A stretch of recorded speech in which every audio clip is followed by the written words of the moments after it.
Disclaimer. दोस्तों, ये कहानी केवल एक काल्पनिक रचना है। ये केवल लेखक के द्वारा रची गई यह एक कहानी है।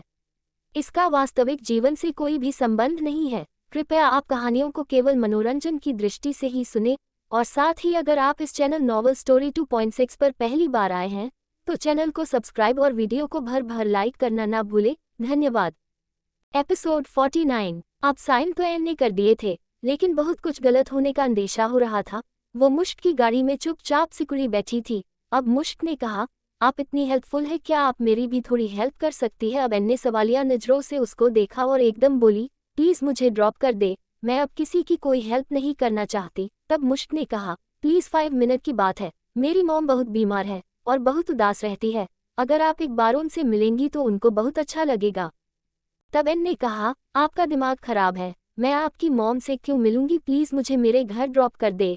तब मुश्क ने कहा, आपके कुछ पल किसी बीमार को जिंदगी दे सकते हैं, तो क्या आप ये नहीं कर सकती? और एन के ना करने के बाद भी मुश्क ने गाड़ी अपनी माँ की तरफ मोड़ ली और अब एन बहुत ज्यादा घबरा रही थी। अब मुश्क उसको एक बेसमेंट में लेकर आया और एन को वो बहुत अजीब लगा, तो एन ने कहा, आपने अपनी मॉम को ऐसे क्यों रखा है? तब मुश्क ने कहा, क्योंकि मेरे दुश्मन बहुत हैं जो मुझे मेरी फैमिली को नुकसान पहुंचा सकते हैं, इसलिए अपनी मॉम को यहाँ रखता हूँ। और प्लीज आप भी इस बारे में किसी से कुछ मत कहना, क्योंकि फिर बहुत सवाल आपके लिए भी खड़े हो जाएंगे। उसने डरी हुई एन को और डरा दिया। अब वो अंदर गई। एन ने देखा, वहाँ सामने एक बूढ़ी औरत उनसे स्वेटर बुन रही है, और मुश्क को देखते ही वो जल्दी से खड़ी हो गई और उसको सीने से लगाते हुए प्यार किया। अब मुश्क उन से फ्रेंच में बात कर रहा था, लेकिन इनको कुछ समझ नहीं आ रहा था। मुश्क उनसे कह रहा था, ये आपकी होने वाली बहू है, बहुत जल्द हम दोनों शादी करने वाले हैं। और उस औरत ने कहा, मुझे बहुत खुशी हुई जानकर मुश्क तुमने फिर से घर बसाने का फैसला कर लिया। और अब उस औरत ने एन के गाल पर प्यार करते हुए मुस्कुराकर मुश्क से कहा, बहुत खूबसूरत है, और इनके गालों छूते हुए प्यार से कहा, जल्दी मेरे मुश्क की जिंदगी में आकर उसमें रंग भर दो। और अब एन ने मुश्क की तरफ देखा, क्योंकि वो औरत फ्रेंच में बात कर रही थी। जब मुश्क ने एन से इंग्लिश में कहा, मेरी मॉम को इंग्लिश लैंग्वेज नहीं आती, मैं आपको उनकी बात समझता हूँ। वो कह रही है, आप बहुत प्यारी हो और जो भी आपका हस्बैंड है वो बहुत लकी है। मुश्क एन को सब झूठ बता रहा था, और एन मुस्कुराए और फिर उस लेडी ने कहा, तुम जल्दी से शादी कर लो ताकि मैं जल्दी अपने पोता पोती का मुंह देखूं। फिर एन ने मुश्क की तरफ देखा तो मुश्क ने हंसते हुए कहा, ये कह रही है आप अपने हस्बैंड से बहुत प्यार करती है। ये बात मुश्क ने पासा कर कान में कही तो एन हल्का सा सटपटा गई, और फिर मुश्क ने एन से फ्रेंच लैंग्वेज में बोलने को कहा, आप अब मेरी मॉम से ये कह दो, वे मसियर। तब एन ने पूछा, इसका मतलब क्या है? इसका मतलब है, हाँ बिल्कुल, और मासूम एन ने वही कह दिया। और वो लेडी ये बात सुनकर इतना खुश हुई, उसने अपने गले का कीमती लॉकेट निकाल कर एन को पहना दिया और कहा, ये मेरे मुश्क की होने वाली दुल्हन के लिए। और एन ने लाख मना किया, लेकिन मुश्क ने यहाँ भी झूठ कहा। उसने कहा, मॉम को जब कोई अच्छा लगता है तो वो उसको गिफ्ट देती है, मना मत करो। और एन खामोश हो गई, और उन्होंने जबरदस्ती एन के लिए लंच मंगवा लिया, लेकिन एन बार बार घड़ी को देख रही थी, और उसने थोड़ा बहुत मुश्किल से खाया। और एकदम उसने मुश्क से कहा, प्लीज अब मुझे वही ड्रॉप कर दो। और अब उसकी माँ ने दोनों को देखते हुए मुश्क से कहा, मेरे सामने तुम उसको किस करो। और एन ना समझी में उनको देख रही थी, क्योंकि उसको समझ नहीं आ रहा था। तभी मुश्क ने उसके फुर्ती से एन के गाल को चूम लिया, और एन एकदम उसके ऐसे करने से मुश्क को आंखें फाड़े देख रही थी। इससे पहले वो उसकी माँ के सामने नाराज होती, मुश्क उसके कंधे पर हाथ रखकर बाहर ले आया, और एन अभी तक सदमे में थी, और एकदम एन को होश आया, और उसने बाहर निकलते ही मुश्क का हाथ बहुत जोर से झटका और कहा, आपकी हिम्मत कैसे हुई मुझे हाथ लगाने की, मुझे किस करने की? आप मेरे हस्बैंड को नहीं जानते, वो आपके जिस्म के टुकड़े टुकड़े कर देंगे, उनको मेरे आसपास भी कोई गैर मर्द पसंद नहीं। और आप यहाँ तक पहुँच गए। और मुश्क उसको देखकर यही सोच रहा था, मैं तो बेबी अभी बहुत आगे जाऊंगा, जहां तक तुम सोच भी नहीं सकती। और अब उसने एन को रिलैक्स करते हुए कहा, ये किसी तो की है, ये तो हम दोस्तों को भी या किसी को भी कर सकते हैं। तब एन ने कहा, न तो मैं आपकी दोस्त हूँ और न कोई, और हम दोनों एक दूसरे के लिए अजनबी है, और आज के बाद आप मेरे पीछे मत आना, वरना मैं अपने हस्बैंड को सब बता दूंगी। तब मुश्क ने कहा, ओ तो आप बता दो, फिर कैसे समझाओगी अपने उस डेंजरस हस्बैंड को कि क्यों गई कहाँ गई? और उसने नहीं किया यकीन तो? और अब एन के चेहरे पर हवाएं उड़ रही थी। तब मुश्क ने कहा, उससे कुछ मत बताना, वरना वो आपकी एक बात नहीं सुनेगा और बेकार में बात बढ़ती चली जाएगी, और फिर मुझे भी मजबूरन सब बताना पड़ेगा। एन खामोश हो गई, उसको कुछ समझ नहीं आ रहा था, वो खुद फंस चुकी है या उसको फंसाया गया है। अब एन को उसने उसी पार्क में छोड़ा, और अब एन ने जल्दी से कहा, मेरा ब्रेसलेट दो प्लीज। उसके लिए आपने मुझसे ये सब कराया, क्यों लिफ्ट ली मैंने आपसे? तब मुश्क ने परेशान होकर कहा, ओ शिट, आपका ब्रेसलेट तो घर ही रह गया, मुझे लाना याद ही नहीं रहा। और अब एन ने सर पकड़ा और कहा, आप जानबूझकर नहीं लाए ना? तब मुश्क ने कहा, नहीं मैं सच कहता हूँ, मैं भूल गया। तब मुश्क ने कहा, आप ऐसा करो, कल इसी गार्डन में आ जाना, मैं आपको वो ब्रेसलेट दे जाऊंगा। तब एन ने कहा, नहीं अब मैं दोबारा नहीं आऊंगी। तब मुश्क ने कहा, तो वो ब्रेसलेट मैं आपके हस्बैंड तक पहुंचा दूंगा। तब एन ने कहा, नहीं नहीं, मैं खुद लेने आ जाऊंगी। एन ने मुश्क का नंबर लेते हुए कहा, मैं आपको कॉल कर दूंगी जब मैं यहाँ आ जाऊंगी, लेकिन आप मेरे हस्बैंड तक मत आना। और फिर वो गार्डन से अपना पप्पी उठाकर फुल स्पीड में भागी और मुश्क उसको जाता हुआ देखता रह गया और कहा, जेना ठीक कह रही है, ये लड़की दहशत के साए में जी रही है। डेविल, तुमसे तो मैं छीन कर रहूंगा, जैसे तुमने मेरी जीएफ को छीना, और ऐसी जगह ले जाऊंगा जहां तुम नहीं पहुंच सकते। और फिर वो पलट गया।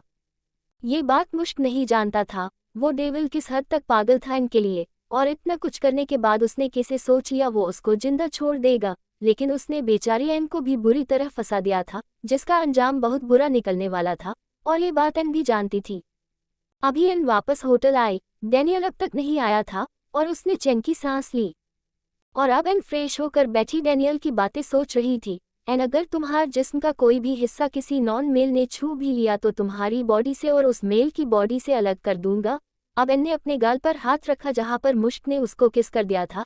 एन कहने लगी, जब डैनियल अपने बच्चे को भी मेरे पास बर्दाश्त नहीं कर सकते, अगर उनको पता चला मैंने किसी अनजान के साथ एक दिन बिताया है, उसने मुझे टच भी किया और किस भी, तो डेनी मेरा क्या हाल करेंगे? अब उसने आसमान की तरफ देखते हुए रोकर बहुत ज्यादा घबराते हुए कहा, मेरे रब, आप तो जानते हो मैं डैनियल से कितना प्यार करती हूँ, लेकिन एक झूठ बोलकर मैं 1000 झूठों में फंस गई। प्लीज इस बात को कभी डैनियल के सामने मत लाना, वरना मेरा घर तबाह हो जाएगा और मैं डेनी के बिना एक पल भी नहीं रह सकती। प्लीज उसको कुछ पता नहीं चलना चाहिए। और फिर डैनियल के जूतों की आवाज उसके कानों में टकराए और वो किसी से फोन पर बात करता हुआ आ रहा था। अब एन ने जल्दी से आंसू साफ किए और डैनियल जैसे ही रूम में आया, एन भागकर उससे बुरी तरह लिपट गई और बहुत कसकर उसको हक कर लिया। डे से बहुत कुछ खो देने का डर हो, उसके दूर हो जाने का डर हो, कुछ बहुत बुरा होने का डर हो, और डैनियल उसके इस तरह लिपटने पर कुछ चौंक गया और एन रोकर कहने लगी, प्लीज डेनी, मुझे टाइटली हक करे, प्लीज डेनी। और डैनियल ने उसको खुद में भींच लिया और अब उसने उसका सर चूमकर जांचती नजरों से देखते हुए कहा, क्या बात है एन, तुम ठीक तो हो? डैनियल ने एन को खुद से अलग करने की कोशिश की, लेकिन वो उसको छोड़ नहीं रही थी। उसने मजबूती से पीछे से अपनी मुट्ठियों में उसका कोट भींचा हुआ था। तब डैनियल ने उसको रिलैक्स करते हुए उसको अपने सामने किया और उसके फेस को अपने हाथों में लेते हुए देखा। उसका फेस खूब से पीला पड़ रहा था। तब डैनियल ने गहरी निगाह से देखते हुए कहा, एन क्या बात है, किसी ने कुछ कहा आपसे? और अब एन फिर से उसके सीने से लग गई और रोकर कहने लगी, आप मुझे इतनी देर के लिए छोड़कर मत जाया करे, मुझसे नहीं रहा जाता आपके बिना, मुझे डर लगता है। और अब डैनियल मुस्कुराया और कहा, एन आप तो कहती हो आप बड़ी हो चुकी हो, आप मिसेस डेविल हो, तो मेरी मिसेस डेविल इतनी लूजर कैसे हो सकती है? तब एन ने रोकर कहा, मैं किसी से नहीं डरती, लेकिन मुझे आपको खोने से डर लगता है, आपके दूर जाने से डर लगता है। तब डैनियल ने हंसते हुए कहा, एन मैं कहाँ जा रहा हूँ आपसे दूर, मैं तो हर जगह आपको अपने साथ रखता हूँ, इसलिए ही मैं आपको अपने साथ यहाँ लेकर आया, क्योंकि मैं खुद मेरियन से दूर नहीं रहना चाहता। और फिर डैनियल ने एन को एक हाथ से उसकी कमर पकड़कर गोद में उठा लिया और उसको बेड पर लाकर बैठाते हुए कहा, जल्दी बताओ क्या बात है? अब एन नर्वस हो गई और एकदम बोली, कुछ नहीं है डेनी। उसने नजरें चुरा ली और डैनियल ने कहा, एन लुक एट मी, क्या छुपा रही हो? अब डैनियल ने थोड़ा स्ट्रिक्ट होकर पूछा।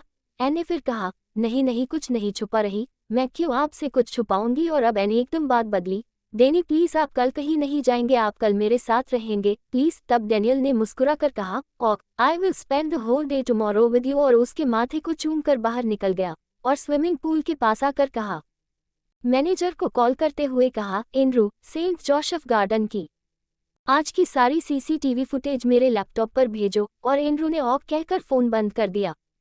अब डैनियल अंदर आया और एन को बिस्तर पर लिटाया और उसको प्यार से समझाते हुए कहा, एन आप रेस्ट करो, आपकी तबीयत ठीक नहीं लग रही मुझे, और डरने की जरूरत नहीं, मैं आपके पास ही हूँ और मैं कुछ अर्जेंट वर्क कर रहा हूँ, आप सो जाओ। तब एन ने कहा, आप ये सब खुद क्यों कर रहे हो? आपके अंदर इतने सारे लोग काम करते हैं, उनसे क्यों नहीं कराते? तब डैनियल प्यार से समझाया, एन ये मेरा सीक्रेट प्रोजेक्ट है और इसमें मैं किसी को भी इन्वॉल्व नहीं कर सकता। और अब डैनियल उसको ब्लैंकेट उड़ाया और चेंज करने चला गया और अब डैनियल लैपटॉप के पास बैठा था जब एंड्रू का कॉल आया। उसने कहा, सर उस गार्डन में बस एक ही कैमरा है, 2 कैमरे कुछ दिन पहले उतार लिए गए हैं और उसकी फुटेज मैंने भेज दी है, आप चेक कर लो। अब डैनियल ने देखा उसमें एन पप्पी को लेकर बैठी थी और एक बच्ची उसके पास आए और बात करने लगी और कुछ देर बाद उठकर चली गई और उसके पीछे एन भी, और इसके आगे और कुछ खास नहीं दिखा। अब डैनियल को कुछ गलत होने का एहसास हो रहा था, लेकिन फिर डैनियल ने सोचा शायद एन यहाँ अकेले होने की वजह से घबरा रही है, इसके आगे वो सोचना ही नहीं सकता था। और फिर उसको नाइट्रो को लेकर वो टेंशन में था और अब वो अंदर आया और लैपटॉप पर वर्क करने लगा। उसने बस ब्लैक जीन्स पहनी थी और ऊपर ब्लैक वेस्ट और सिगार पीता हुआ वो वर्क में बिजी था। और अब उसकी नज़र एन पर गई जो बोर बैठी थी। उसने ब्लू शॉर्ट नाइटी पहनी थी जिसमें बस उसके हिप कवर किए हुए थे और दोनों कंधों पर 2 टेप बंधी हुई थी। वो इस तरह के कपड़े सिर्फ रूम में पहनती थी डैनियल के कहने पर, लेकिन बाहर इस तरह कपड़े पहन के लिए वो भी नहीं कहता था। अब एन उठकर बैठ गई, उसको नींद नहीं आ रही थी और फिर उसने अपने बालों का एक लूज सा बन बनाया और उसके कुछ बाल बन से बाहर निकल गए। अब एन ने अपनी गर्दन पर हाथ रखकर आंखें बंद कर इधर उधर हिला रही थी। उसको सुकून नहीं मिल रहा था, वो कुछ घबरा सी रही थी और फिर ब्लैंकेट हटाकर दूर फेंका और दोनों पैर सीधे करके बैठ गई। वो कभी उल्टी लेटती कभी सीधी लेट जाती। डैनियल की एक नज़र लैपटॉप पर थी तो एक नज़र एन पर, लेकिन वो खामोशी से काम करने में बिजी था। फिर एन उठकर अंदर गई और एक चोको बटर का डिब्बा लेकर बाहर आई और डैनियल के पास आकर कहने लगी, डैनियल चॉकलेट। तब डैनियल लैपटॉप पर काम करते हुए कहा, एन आपको पता है मैं चॉकलेट नहीं खाता। अब एन ने पूछा, क्यों? क्योंकि ये मेरी हेल्थ के लिए हार्मफुल है। अब एन ने गुस्से में कहा, आप ड्रिंक करते हैं, सिगार पीते हैं, अजीब अजीब खाने खाते हैं, वो सब हार्मफुल नहीं है, एक मेरी चॉकलेट ही आपके लिए हार्मफुल है। तब डैनियल आहिस्ता से उसकी तरफ देखे बिना कहा, हम। और एन ने कहा, ये तो आपको खानी पड़ेगी, आप अपनी एक्स की फेवरेट ड्रिंक पी सकते हैं, एक मेरी फेवरेट चॉकलेट नहीं खा सकते है। तब डैनियल ने उसकी तरफ देखे बिना कहा, हाँ नहीं खा सकता। अब एन को गुस्सा आया, और आप मेरी खुशी के लिए, मेरे प्यार के लिए मेरे साथ चॉकलेट शेयर नहीं कर सकते। अब डैनियल ने कहा, इसमें आपकी खुशी और प्यार कहाँ से आ गया? फिर डैनियल ने एन को प्यार से समझाया, एन ये मेरी बॉडी के डाइजेस्ट नहीं है, क्योंकि इसमें कैफीन और शुगर है जो मुझे बहुत इंजोर कर सकता। और उसने कहा, आप इतने स्ट्रॉन्ग बॉडी के हो और इतनी सी चॉकलेट आपको इंजोर कर सकती है। तब डैनियल ने कहा, एन आप जानती हो मेरी बॉडी आपकी तरह नॉर्मल नहीं है, इसलिए मैं ये सब चीज़ें नहीं खा सकता। और वो उसको देखकर अजीब अजीब तरह से मुंह बनाने लगी। अब डैनियल ने कहा, एन जाओ, मुझे डिस्टर्ब मत करो, मैं अभी बिजी हूँ। और अब एन गुस्से में पर पटकती हुई चली गई और अब बैग पर बैठकर खुद चॉकलेट खाने लगी। उसने चम्मच फेंककर अपनी उंगली से खाना शुरू कर दिया और अब डैनियल का उसको देख देख कर माइंड डिस्ट्रैक्ट हो रहा था। उसने हाथ पूरा चॉकलेट में कर लिया था, उसके होठों पर, गाल पर, उसके सीने पर चॉकलेट गिरी हुई थी। वो मजे ले लेकर चॉकलेट खा रही थी और डैनियल बहुत कोशिश कर रहा था उसकी तरफ ना देखे, लेकिन बार दिमाग भटक रहा था। एन उंगली से चाट चाट कर चटकारे ले रही थी और अब डैनियल से काम करना भारी हो रहा था, क्योंकि उसका खुद पर से कंट्रोल खत्म होता जा रहा था और काम बहुत इंपॉर्टेंट था। अब उसने गुस्से में कहा, एन प्लीज स्टॉप ईट, ये किस तरह से खा रही हो? स्पून यूज नहीं कर सकती। अब एन ने ढीठ बनते हुए कहा, नहीं, मैं ऐसे ही खाऊंगी, मुझे ऐसे ही खाना अच्छा लगता है। अब वो फिर से खाने में बिजी हो गई और खाते हुए कहने लगी, आई विश कोई मेरी लाइफ में मेरे जैसा नॉर्मल होता तो वो मेरी खुशी के लिए चॉकलेट खा लेता। अब डैनियल ने गुस्से में लैपटॉप बंद किया और उसके पास आया और अब एन ने डैनियल को अपने पास देखा और अब वो उसके फेस के बिल्कुल करीब आकर कहा, तुम्हारी हर खुशी पूरी करने के लिए सिर्फ डैनियल है और किसी का सोचना भी मत, वरना जान से मार दूंगा उस कोई को भी और तुम्हें भी, गॉट इट? अब डैनियल ने गुस्से में डिब्बे में हाथ डाला, पूरी चॉकलेट एन के मुंह पर लगा दी और अब उसकी नाइटी की सटेप खोली, उसकी पूरी बॉडी पर चॉकलेट लगा दी और एन को गुस्सा आ रहा था और वो बार बार कह रही थी, डैनी स्टॉप ईट, ये क्या कर रहे हो? लेकिन वो जुनून में था और उसने एन को एक नहीं सुनी और पूरे जिस्म पर चॉकलेट लगा दी और एन ने गुस्से में कहा, आप ये क्यों कर रहे हो? तब उसने आहिस्ता से कहा, आज मुझे तुम्हारे साथ चॉकलेट शेयर करनी है। तब एन कहा, तो मुझ पर क्यों चॉकलेट लगा रहे हो? तब उसने उसके होठों के पास आकर कहा, मुझे ऐसे ही खानी है चॉकलेट विद एन। और अब वो उसके होठों पर लिपट गया और एन उसके जुनून से पागल सी हो रही थी। वो उसके जिस्म से चॉकलेट खा रहा था और अब खुद भी पूरा चॉकलेट में सन चुका था। और एन ने मुस्कुरा कर उसके कान में कहा, आप तो चॉकलेट नहीं खाते, अब इतनी सारी चॉकलेट क्यों खा रहे हैं? डैनियल ने उसकी तरफ देखे बिना कहा, तुम्हारी खुशी के लिए, तुम्हारे प्यार के लिए खा रहा हूँ और इतनी सारी इसलिए खा रहा हूँ ताकि तुम्हें पता चल सके डैनियल तुमसे कितना प्यार करता है, इसलिए आज इतनी चॉकलेट खा रहा हूँ जितनी एक साथ कभी तुमने भी नहीं खाई होगी। और वो फिर से एन पर झुक गया। अब एन उसके जुनून में खो रही थी। अब उसको भी डैनियल का उसको पैशनेटली प्यार करना अच्छा लगने लगा था और वो खुद उसके लिए उतनी ही पागल हो जाती थी। और एन को डैनियल के प्यार ने सुकून दिया और उसके अंदर का डर और घबराहट भी कहीं दूर खो गई। और अब एन की आंखें खुली तो उसके कानों में शोर सा मचने की आवाज आई। उसने जल्दी से आंख खोली तो उसने टाइम देखा, आधा दिन खत्म हो चुका था और वो सोचने लगी आज वो इतना लेट कैसे उठी। लेकिन अब उसने कानों में कितने लोगों के बोलने की आवाज आ रही थी। उसने जल्दी से अपनी नाइटी पहनी और उल्टा सीधा बात लिया और बाहर को भागी तो अपने रूम से निकल लिविंग एरिया के सामने वाले रूम से आती आवाजों के पीछे भागी। अब उसने सामने देखा तो एन बुरी तरह सा रोने लगी क्योंकि सामने डैनियल के चारों तरफ कितने सारे डॉक्टर खड़े थे और कई मशीन उसकी बॉडी से कनेक्ट हो रही थी और डॉक्टर बार बार उसको मोटे मोटे इंजेक्शन लगा रहे थे और डैनियल आंखें बंद करके लेटा था। उसकी पूरी बॉडी पर रेसेस पड़े हुए थे और एक 40-45 साल की औरत जिसने ब्लैक बड़ा सा चश्मा लगाया हुआ था, ब्लैक शॉर्ट कोट और घुटनों तक आती फिट्स कट और होठों पर डार्क रेड लिपस्टिक लगा रखी थी और गुस्से में तेज तेज डैनियल पर भड़क रही थी और ब्रिटिश भाषा में डैनियल को सुना रही थी। सबसे ज्यादा बोलने की आवाज उसकी ही आ रही थी। और अब एन रोती हुई डैनियल की तरफ लिपकी, लेकिन तभी एंड्रू ने एन को रोकते हुए कहा, अभी आप चीफ के पास मत जाए। और एन ने पूछा, लेकिन क्यों, और ये लेडी कौन है जो डैनियल पर इतना भड़क रही है? तब एंड्रू ने बताया, वो डॉक्टर चाला मैडम है, चीफ की बचपन से हेल्थ गाइड और उनकी फैमिली न्यूट्रिशनर है। ये चीफ का डाइट चार्ट तैयार करती है। इनके हिसाब से चीफ खाते पीते हैं और इसलिए ये इतनी सख्त है। इनको चीफ भी कुछ नहीं कहते क्योंकि उनके इतने सख्त रहने की वजह से ही आज चीफ इतने फिट है। लेकिन रात चीफ ने बहुत अधिक मात्रा में कैफीन ले लिया है और रात से चीफ की तबीयत खराब है और डे से ही इनको पता चला।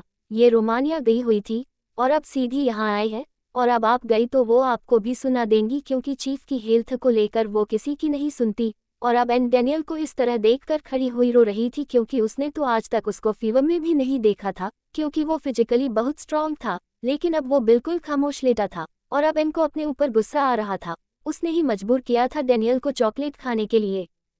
और अब डॉक्टर चाला कह रही थी, मिस्टर डैनियल अलेक्जेंडर, तुम इतनी बड़ी भूल कैसे कर सकते हो? मैंने बार बार तुम्हारे डाइट चार्ट में साफ साफ लिखा है कैफीन नहीं लेना, चॉकलेट, टी, कॉफी, शुगर, ये सब आपके लिए जहर से भी ज्यादा खतरनाक है। आप पॉइजन डाइजेस्ट कर सकते हो लेकिन कैफीन नहीं। लेकिन आपको मेरी बात समझ कहाँ आती है डैनियल? आप इतने केयरलेस कैसे हो सकते हो? आप बच्चे नहीं हो, आप एक ग्रेट साइंटिस्ट हो और इतनी लापरवाही आपने क्या सोचकर कैफीन का इतना ओवरडोज लिया? तब डैनियल ने आहिस्ता से कहा, पहली बार ली है। उसने अभी तक आंखें बंद की हुई थी। तब चाला गुस्से में बोली, तो पहली बार भी क्यों ली? क्या जरूरत थी डैनियल? और अब एन एकदम बोली, डॉक्टर चाला, डैनियल ने मेरे फोर्स करने पर चॉकलेट खाई थी, इसमें उनकी कोई गलती नहीं है। अब चाला उसकी तरफ गुस्से में देखती हुई बोली, ओह तो ये महान काम आपने करवाया है डैनियल से। कैसी लापरवाह वाइफ है आप, आपको जरा सा भी अंदाजा है आपने डैनियल के लिए कितनी बड़ी प्रॉब्लम खड़ी कर दी? क्योंकि ये अब पूरे 24 घंटे के लिए ऑब्जर्वेशन में रहेगा और डैनियल के इतने दुश्मन हैं। अगर किसी को जरा सी भी भनक लग गई कि ये अभी बीमार है तो वो फौरन अटैक कर देंगे। लेकिन आप औरतों को इस बात अंदाजा कहाँ है? फिर चाला ने उससे पूछा, क्या जरूरत थी आपको इनको इतना कैफीन खिलाने की? और एन खामोशी से आंसू बहाने लगी। तब डैनियल ने आहिस्ता से कहा, क्योंकि उसको बोलने में भी दिक्कत हो रही थी। डैनियल ने कहा, चाला उसको कुछ मत कहो, उसकी कोई गलती नहीं है। और अब चाला ने गुस्से से हाथ ऊपर करते हुए कहा, इसकी गलती नहीं, उसकी गलती नहीं, फिर किसकी गलती है? अब डैनियल ने आहिस्ता से आंखें खोलकर चाला से कहा, चाला तुमने कभी किसी से प्यार किया है? तब चाला ने कहा, इस फिजूल काम के लिए ना तो मेरी उम्र है और ना टाइम। तब डैनियल ने हल्के से मुस्कुरा कर कहा, अगर करती तो पता चलता। जब दो इंसान प्यार में होते हैं तो उनको फिर किसी बात की परवाह नहीं होती। उनके लिए उस टाइम सबसे ज्यादा जरूरी अपने लव को खुश करना होता है, उसको सुकून देना होता है। लेकिन तुम इस बात को नहीं समझ सकती क्योंकि तुम अभी तक सिंगल हो। अगर लव या मैरिड कर लेती तो इस बात को बार बार रिपीट नहीं करती। और अब चाला बिल्कुल खामोश हो गई क्योंकि अब वो समझ चुकी थी। और अब उसने कहा, ठीक है डैनियल, तुम मैरिड हो तो तुम अपना डाइट चार्ट तो अपनी से बनवा लो क्योंकि वो बेहतर बना सकती है। तुम्हें उसको कब क्या खिलाना है, क्योंकि मैं अपने सामने तुम्हारी ये हालत नहीं देख सकती। अब वो बाहर जाने लगी जब एन ने कहा, रुकिए डॉक्टर चाला, मैं रिस्पॉन्सिबिलिटी लेती हूँ डैनियल की। अब वो कभी डाइट चार्ट से अलग नहीं खाएंगे। प्लीज, अब मुझे पता चला गया है उनका डाइट चार्ट फॉलो करना कितना जरूरी है। और अब चाला ने कहा, और अब अगर डैनियल ने अपनी डाइट तोड़ी तो मैं तुम्हें पकड़ूंगी। अब एन ने हाँ में गर्दन हिलाई और फिर चाला ने उसके लिए जल्दी हेल्थ जूस रेडी किए और मेडिसिन दी और इंजेक्शन दिए। उधर डॉक्टर लगे हुए थे और अब सब डैनियल का ट्रीटमेंट करके एन को समझाकर नीचे रूम में जा चुके थे। और अब चाला ने कहा, मैं सेकंड फ्लोर पर हूँ, अगर कोई भी प्रॉब्लम हो तो मुझे बुला लेना। और अब सब जा चुके थे तो अब एन डैनियल के पास आए और उसके पास ही उसके सीने पर सर रख कर रोते हुए सॉरी बोलने लगी।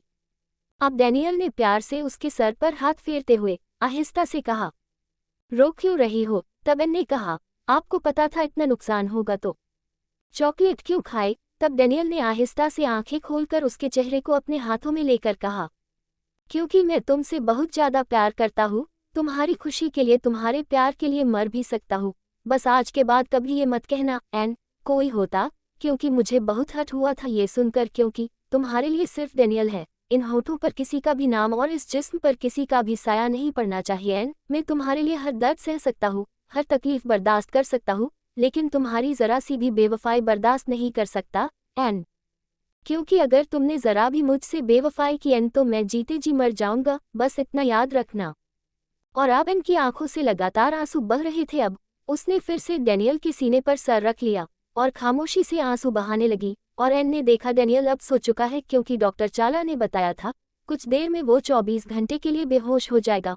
और अब वो बेहोश हो चुका था और एन ने उसके माथे को चूमते हुए कहा, कोई किसी से इतना प्यार कैसे कर सकता है डेनी, मैं सच में बहुत लकी हूँ मुझे आप मिले। I love you so much Denny, मैं आपके साथ कभी बेवफाई नहीं करूंगी।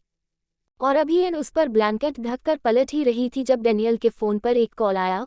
उस पर नाम चल रहा था मुश्क ओजेकीवी और उसका फोटो शो होने लगा और अब एन की रूह फना हो गई। एपिसोड 50। अब एन डैनियल के फोन को खौफ से देख रही थी और जल्दी से उसने फोन काट दिया और उसने डैनियल का फोन उससे दूर रख दिया। और अब वो चुपचाप बाहर आए और एक कोने में खड़ी हो गई और इधर उधर देखकर उसने मुश्क का नंबर मिलाया और गुस्से में दबी आवाज में कहा, तुम्हें मेरे हस्बैंड का नंबर कहाँ से मिला? और अब मुश्क ने उसको मासूमियत पर हंसते हुए कहा, तुम्हारे हस्बैंड को कौन नहीं जानता, डैनियल अलेक्जेंडर इज डेविल। और अब एन को बहुत ज्यादा घबराहट हुई। उसने कहा, तुमने मेरे हस्बैंड को कॉल क्यों किया? अब मुश्क ने कहा, उसको ये बताने के लिए उसकी बीवी कल पूरा दिन मेरे साथ रही और उसके खूबसूरत हाथ का खूबसूरत ब्रेसलेट मेरे पास है। अब एन मिन्नतों पर उतर आए और रोते हुए कहा, मैंने आपका क्या बिगाड़ा है? क्यों मेरे पीछे पड़ गए हो? तब मुश्क ने कहा, क्योंकि मैं चाहता हूँ तुम मुझसे मिलने आओ। तब एन ने गुस्से में कहा, मैं नहीं आऊंगी। और फिर मुश्क ने कहा, तो ठीक है, मैं मिलने आ जाता हूँ। और बुरी तरह डर गई और कहा, आप ये सब क्यों कर रहे हैं? आप चाहते क्या है? तब मुश्क ने कहा, मैं तुम्हें चाहता हूँ। जब से मैंने तुम्हें देखा है अब मुझे कुछ अच्छा नहीं लगता, इसलिए मैं तुम्हें उस डेविल से दूर ले जाऊंगा। और अब एन ने उसकी बातें सुनकर खूब से अपने होठों पर हाथ रखा और एकदम फोन कट करके दूर फेंक दिया, जैसे उस फोन में कोई सांप का बिच्छू लिपटा हो। और अब एन जमीन पर बैठ गई और खूब से अपने घुटनों को अपने हाथों से भींच लिया और अब डरते डरते हुए कह रही थी, ये को कोई मुसीबत है, ये शैतान है जो मेरा घर बिगड़ना चाहता है। अब मैं क्या करूं? कैसे बचूं इससे? डेनी को नहीं बता सकती, वो नहीं बर्दाश्त करेंगे। अब क्या करूं मैं? God please help me. उसने आसमान की तरफ देखते हुए सोचा और अपना चेहरे घुटनों में देकर रोने लगी और रोती रोती कह रही थी, काश मैं आपकी बात मान लेती डेनी, अकेली नहीं जाती। अब क्या करूं? मुझे कुछ समझ नहीं आ रहा। और एन रोते रोते कमरे में आए और डैनियल के पास लेट गई और उसके हाथों पर अपना सर रख कर रोते रोते कह रही थी, मुझे बचा लो डेनी, वो शैतान मेरे पीछे पड़ गया है, वो हम दोनों को दूर करना चाहता है, प्लीज डेनी मुझे बचा लो। और एन रोते रोते डैनियल के पास ही सो गई। अगले दिन जेना और मुश्क उसी होटल में बैठे थे। अब मुश्क ने उसको सारी बात बताते हुए उसको वो कागज दिखाए जिस पर एन ने साइन किए हुए थे। तब ने जेना जोर से हंसते हुए कहा, ये लड़की तो जरूरत से ज्यादा मासूम और बेवकूफ है, इसको अभी तक यही अंदाजा नहीं है ये कितने पावरफुल इंसान की वाइफ है, जिसके लिए फ्रांस का रूलर काम कर रहा है, मतलब जिसके हस्बैंड के हाथ में पूरे फ्रांस की गवर्नमेंट है, वो यहाँ की एक मामूली पुलिस डर रही है। तब मुश्क ने भी कहा, हाँ मैं भी कल से यही सोच रहा, आखिर ये इतनी मासूम लड़की डेविल को मिली कहाँ से? तब जेना ने कहा, ये इंडिया के आम से घर की मामूली सी लड़की है, बस अपनी खूबसूरती और अच्छी किस्मत के दम पर डेविल जैसे ग्रेट साइंटिस्ट और किंग के दिल पर कब्जा करके बैठी है, अपने हुस्न के जाल में फंसाया हुआ है और अब तुम्हें भी फंसा लिया है। तब मुश्क ने कहा, नहीं, वो लड़की वाकई बहुत मासूम है, उसने मुझे नहीं फंसाया बल्कि मैं ही उसको फंसा रहा हूँ। अब मुझे जल्द ही डेविल से बात करनी होगी। अगले सुबह डेविल की आंख खुली तो अब डैनियल बिल्कुल फिट था। उसकी बॉडी ने बहुत जल्दी रिकवरी कर ली थी। अब उसकी नज़र एन पर गई जो उसके हथेली पर अपना गाल रखकर सो रही थी, और अब डैनियल उसको देखकर हल्के से मुस्कुराया और अपने दूसरे हाथ से उसके बाल जो उसके मुंह पर आ रहे थे इनको कान के पीछे किया और कुछ देर उसको यूं ही देखकर आहिस्ता से उसका सर तकिए पर रखा और उसको ब्लैंकेट ओढ़ाया और चेंजिंग रूम में चला गया। और अब चाला के पास आया और चाला होटल के सभी सेफ और स्टाफ को खड़ा करके समझा रही थी कि अब डैनियल चार्ट के अकॉर्डिंग खाना भेजा जाएगा, और वो सबको समझाकर चली गई।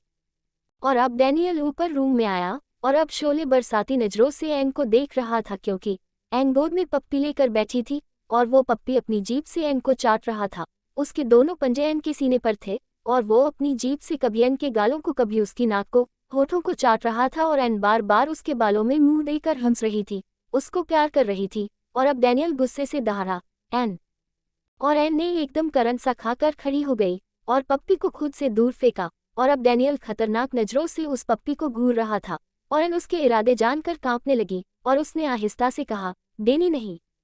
विस्मयादिबोधक चिन्ह। लेकिन डैनियल उसकी तरफ देख भी नहीं रहा था, उसको खौफनाक नजरें पप्पी पर थी। और अब डैनियल ने उस पप्पी का पूरा सर अपने पंजे में ले लिया और एन ने खौफ से अपने होठों पर दोनों हाथ रखे। और अब डैनियल ने उस पप्पी को उसका सर हाथ में दबोचकर ऊपर उठाते हुए कोल्ड वॉइस में कहा, how dare you lick my woman. Devil की एन को लिक करेगा, तुझे पता नहीं इसको टच करने का, इसको प्यार करने का राइट सिर्फ डेविल का है। एन को अब वो कोई साइको किलर लग रहा था जो पप्पी से ऐसे बातें कर रहा था।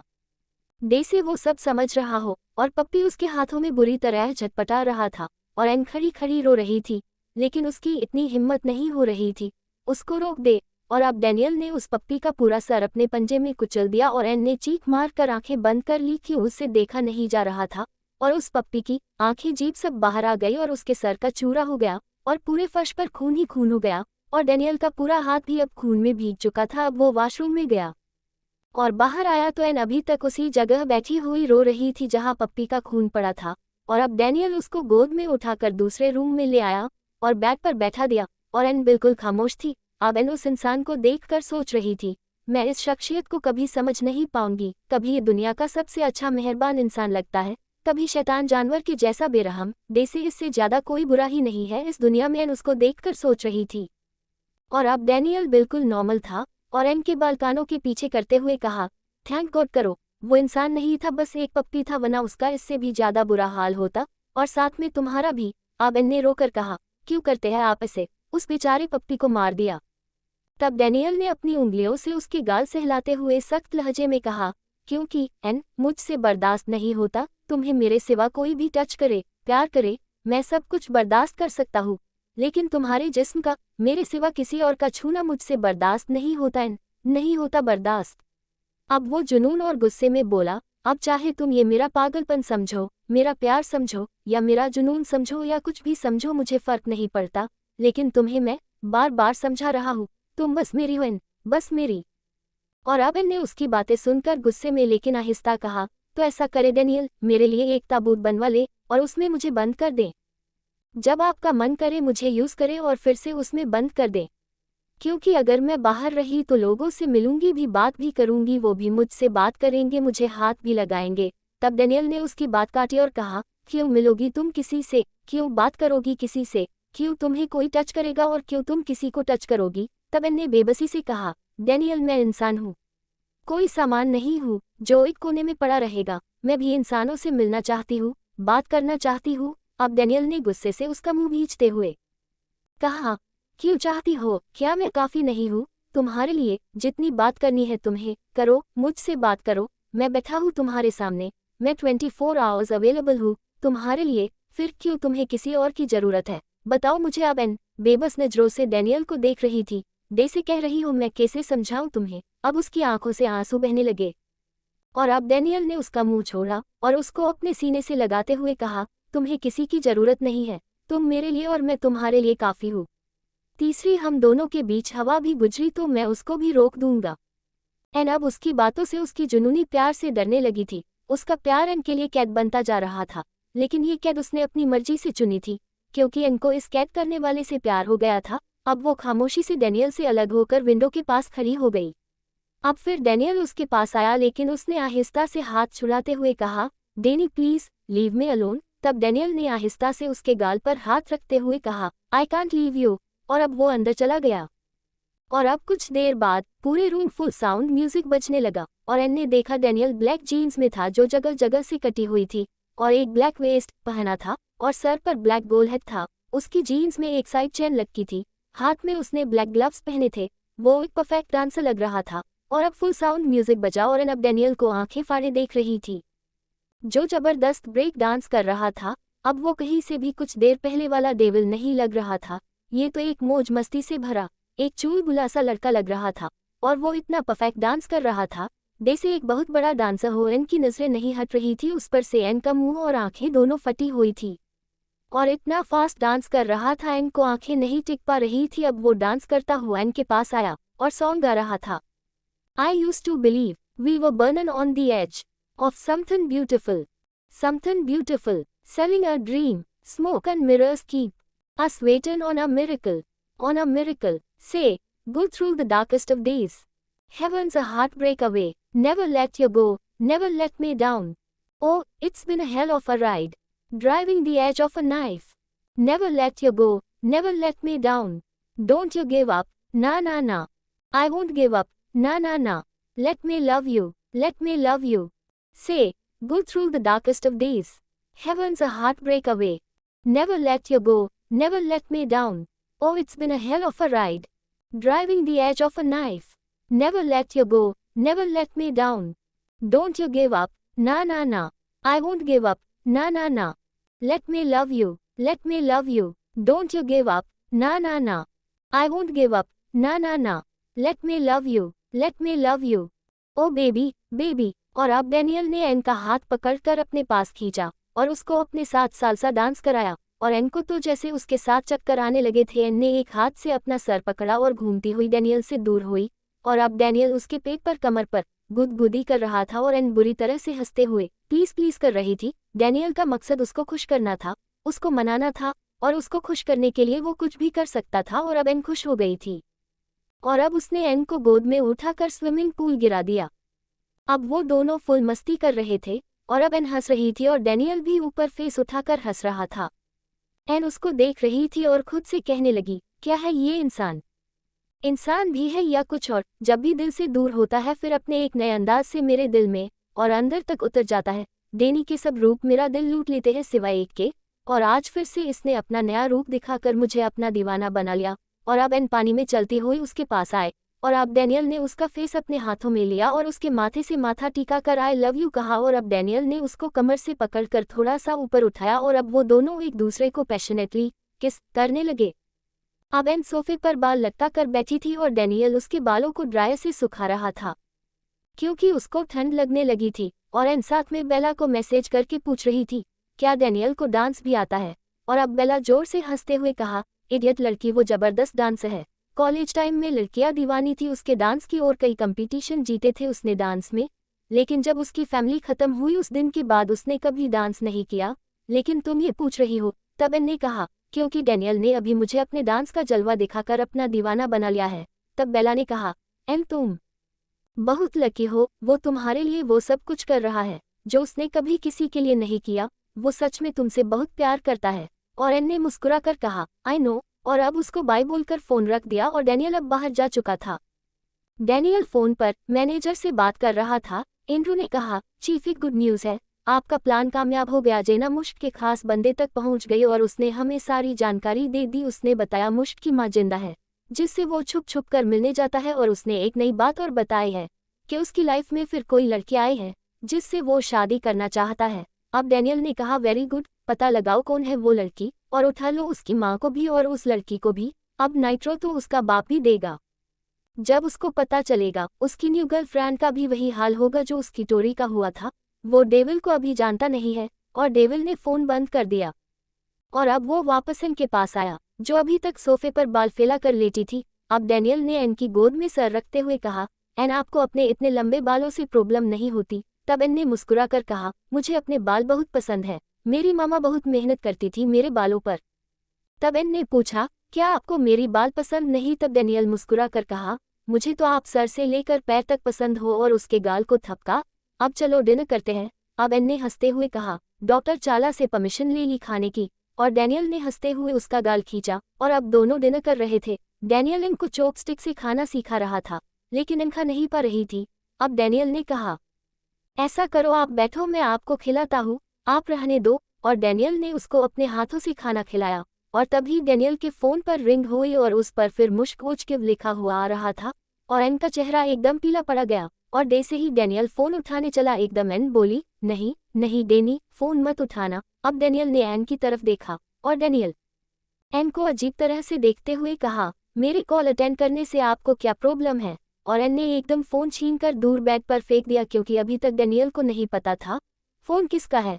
और एन जल्दी से डैनियल की गोद में बैठ गई और उसके गले में बाहें डालते हुए खुद को नॉर्मल करती हुई बोली, आपने मुझसे प्रॉमिस किया था आप पूरा दिन मेरे साथ स्पेंड करेंगे, कोई फ़ोन कॉल कोई वक्त बीच में नहीं आएगा, अब ये कॉल भी नहीं। और अब डैनियल हल्के से मुस्कुराते हुए कहा, okay everything for you my love. और अब एन डैनियल के साथ झूले में उसके ऊपर लेटी हुई थी, और अब एन ने डैनियल से कहा, डैनियल मुझे यहाँ नहीं रहना, प्लीज़ आप वापस चले। तब डैनियल ने कहा, एन 2 दिन की बात और है, फिर हम वापस चलेंगे, बस अब मेरा वर्क ऑलमोस्ट फिनिश होने वाला है, कल मैं जिस मकसद के लिए आया हूँ वो पूरा हो जाएगा। और डैनियल ने देखा एन उससे बातें करती करती सो गई, और अब डैनियल भी उसको हक करके सो गया। अगली सुबह डेविल मीटिंग रूम में था, वहाँ पर अभी बस डेविल के कुछ खास आदमी थे, जेना और अल्मास था, और एंड्रू और उसके दूसरे मैनेजर भी खड़े थे, और उनके साथ खड़ा था मुश्क का खास गार्ड और मैनेजर जो हर वक्त उसके साथ रहता था। उसने डैनियल के सामने नजरें झुकाते हुए कहा, सर मैंने उसकी माँ को पकड़वा दिया है, अब मेरी फैमिली को रिहा कर दो। अब डैनियल ने जेना को देखते हुए कहा, गुड जॉब जेना। और जेना दिल से खुश हुई डेविल के मुंह से अपनी तारीफ सुनकर, क्योंकि उसके आदमी तक जेना ही पहुंची थी। और फिर जेना ने कहा, आज वो लड़की मुश्क से मिलने आएगी गार्डन में, और डेविल मैंने उसकी गर्लफ्रेंड की कुछ वीडियो भी मंगवाई है, वो मुश्क के साथ कहाँ कहाँ जाती है, कहाँ कहाँ मिलती है। अब जेना मुश्क के आदमी से कहा, वो सभी वीडियो डेविल को सेंड कर देना तुम। और इस आदमी ने और कहा, और अब डैनियल ने उससे उसको जाने के लिए कह दिया। और अब डैनियल ने एंड्रू से कहा, एंड्रू आज डे से ही वो लड़की मुश्क से मिलने आएगी, हमें उस लड़की को और मुश्क दोनों को एक साथ उठा लेना है। और एंड्रू ने और कहा, और अब जेना दिल ही दिल में मुस्कुरा रही थी, डेविल उस समय तुम्हारी क्या हालत होगी जब तुम्हारी जान से ज्यादा प्यारी वाइफ को तुम मुश्क के साथ देखोगे। और अभी एन ने डैनियल का कोट लिया हुआ था और उसकी एक स्लीव अपने कंधे पर डालकर और एक हाथ में लेकर डांस करते हुए गाना गा रही थी और अपनी वीडियो बना रही थी डैनियल को सेंड करने के लिए। मेरा पहला जुनून तू, मेरा पहला जुनून, इश्क आखिरी है तू, मेरी जिंदगी है तू, मेरी जिंदगी है तू, गम है या खुशी है तू, मेरी जिंदगी है तू, मेरी जिंदगी है तू, हाँ हाँ हाँ हो, कभी ना बिछड़ने के वास्ते ही तुझसे जुड़े हैं हाथ मेरे, साया भी मेरा जहाँ साथ छोड़े वहाँ भी तू रहना साथ मेरे, सच कहूँ तेरे नाम पे दिल धड़कता है ये आज भी, हो देख के तुझे एक दफ़ा फिर किसी को न देखा कभी, शाम है सुकून की तू, शाम है सुकून की, चैन की घड़ी है तू, हाल ऐसा है मेरा आज भी इश्क तेरा, रात सारी जगाए मुझे कोई मेरे सिवा जो पास आए तेरे तो, बेकरारी सताए मुझे जलता है ये दिल मेरा, ओ यारा जितनी दफ़ा चांद देखती है तू, मेरी जिंदगी है तू, मेरी जिंदगी है तू, हो। लेकिन तभी है उसके फ़ोन पर कॉल आया और अब इनके हाथ कांपने लगे थे। फ़ोन मुश्क का था और अब वो उससे कह रहा था, एन ब्रेसलेट तुम खुद लेने आओगी या मैं पहुंचा दूँ। अब एन रोने लगी और कहा, प्लीज़ मुझे बख्श दो, मैं डैनियल से बहुत प्यार करती हूँ, मेरा पीछा छोड़ दो, मेरी जिंदगी बर्बाद मत करो। अब मुश्क ने कहा, एन तुम उससे प्यार नहीं करती, तुम सिर्फ उससे डरती हो, बस तुम एक बार मुझसे मिलने आ जाओ, मैं तुम्हें सब समझा दूंगा। तब एन ने चीखते हुए कहा, मैं नहीं आऊंगी। और फिर मुश्क ने कहा, अगर तुम नहीं आई तो मैं तुम्हारे हस्बैंड को सब बता दूंगा। तुम कहाँ कहाँ मेरे साथ घूमी, तुमने पूरा एक दिन मेरे साथ बिताया है। और अब एन बुरी तरह रोने लगी और फिर मुश्क ने कहा, एन बस आखिरी बार मिलने आ जाओ, फिर कभी मत आना। और अब एन को मजबूरन उसकी बात माननी पड़ी और अब एन रोती रोती तैयार होकर बाहर निकली और मुश्क फ़ोन हाथ में पकड़कर सोच रहा था, एन आज तुम जब मुझसे मिलने आओगी तो मैं तुम्हें यकीन दिला दूंगा तुम्हारे लिए मुश्क से अच्छा कोई इंसान नहीं है और हम दोनों हमेशा के लिए डेविल की पहुंच से दूर होकर एक अलग दुनिया बसा लेंगे। और फिर मैं डेविल को भी यकीन दिला दूंगा कि एन उसके साथ खुश नहीं है, उसको साबित कर दूंगा एन मुझसे ही प्यार करती है और जहाँ तक मैं डेविल को जानता हूँ वो ऐसी लड़की के साथ नहीं रहेगा जो किसी और को पसंद करती हो। और तुम एक बार एन मुझसे मिलने आ जाओ, फिर तुम्हें तो मैं अपने साथ लेकर ही जाऊंगा, क्योंकि मुझे तुम्हारे साथ बिल्कुल वही खुशी मिली है जो मुझे टोरी के साथ मिलती थी। अब डेविल को बीच से निकलना होगा। और अब डैनियल अपनी गाड़ी में दूर बैठा हुआ था और उसकी नज़र गार्डन में थी जहां मुश्क अपनी गर्लफ्रेंड से मिलने वाला था, और डैनियल ने अपने आदमियों से कह दिया था। जैसे ही वो लड़की आई उन दोनों को उठा लेना। वो ब्लूटूथ से अपने आदमियों को डायरेक्शन दे रहा था और डैनियल की पीछे वाली सीट पर जेना बैठी थी। उन्होंने अपनी गाड़ी एक तरफ साइड में की हुई थी। अब डैनियल ने देखा मुश्क गार्डन में आ चुका था और डैनियल ने सबको अलर्ट रहने को कहा, और अब वहाँ कितनी सारी लड़कियां आ जा रही थी। अब डैनियल ने अपने दूसरे मैनेजर से कहा, मुश्क के आदमी से कहो मेरे फ़ोन पर उस लड़की की वीडियो सेंड करे। कौन सी लड़की है वो, क्योंकि यहाँ गार्डन में कई लड़कियां आ रही है। वो कौन है पता नहीं। और तभी डैनियल के आईपैड पर एक वीडियो सेंड हुई और डैनियल ने जैसे ही वीडियो प्ले की तो पहली बार उस डेविल के हाथ कांपने लगे थे। आंखें पत्थर की हो चुकी थी। उसकी दिल की दुनिया में भूचाल आ चुका था और जेना उसके फेस एक्सप्रेशन देखकर समझ चुकी थी कि उसके दिल पर क्या गुजर रही है। जेना ने उस वीडियो में कुछ फालतू के सीन काट दिए थे, जो जरूरी थे वो रखे थे। डेविल की आंखों की खून की तरह लाल हो चुकी थी उन फोटो को देखकर जिसमें एन मुश्क की बाहों में थी। एक जगह वो उसको फूल दे रहा था, एक जगह वो मुश्क की माँ के साथ थी, वहाँ वो उसको किस कर रहा था। कुछ फोटो थी, कुछ वीडियो, और डैनियल का सफ़ेद रंग लाल पड़ चुका था और वो पीछे गाड़ी की सीट पर ढह चुका था। तब जेना ने कहा, ओ माय गॉड डेविल, ये तो तुम्हारी बीवी है। और डैनियल की जुबान पर ताला लगा हुआ था। वो अभी कुछ भी कहना नहीं चाहता था क्योंकि उसके दिल में अभी एक उम्मीद की लो फड़फड़ा रही थी। मुश्क से कौन लड़की मिलने आती है? अगर वो लड़कियां नहीं हुई तो वो इस सारी वीडियो को झूठ मान लेगा। और अब डैनियल ने सामने देखा, वहाँ मुश्क खड़ा अभी तक वेट कर रहा था और डैनियल के जिस्म का रुआ रुआ ये दुआ कर रहा था आने वाली लड़की उसकी एन ना हो। लेकिन शायद दिल की दुनिया तबाह होने का वक्त आ चुका था और सामने से उसको एन आती हुई दिखाई दी और डैनियल की दिल की दुनिया में कयामत आ चुकी थी। डैनियल को लग रहा था उसके दिल पर एक साथ कई हमले हो रहे हैं। उसको अपना दिल दर्द से फटा हुआ महसूस हो रहा था।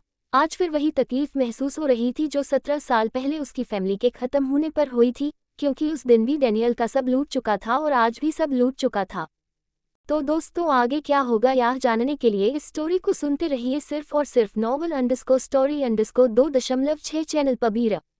और अगर कहानी आप सभी को पसंद आए तो वीडियो को लाइक, कमेंट और शेयर जरूर करें। धन्यवाद।